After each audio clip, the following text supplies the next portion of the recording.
We are looking at how to pronounce the name of this brand of cigarettes from France. At least that's what this word is mostly famous for, even though this simply means from Gaul, which is the ancient name for France, or at least the territory of France. So this means a female or something feminine that would come from the Gaul.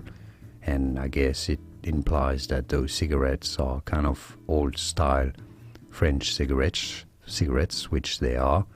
They're quite strong and made with really brown tobacco. But anyhow, how do you say it? Gauloises. Gauloises is how you say it, so the S is silent at the end because it's French. Gauloises. So in English you can just say Gauloise. Gauloise from French. Gauloises. And now you know. More videos here on how to pronounce more interesting words and names, including from French, whose pronunciations aren't always obvious. I'll see you there to learn more. Thanks for watching.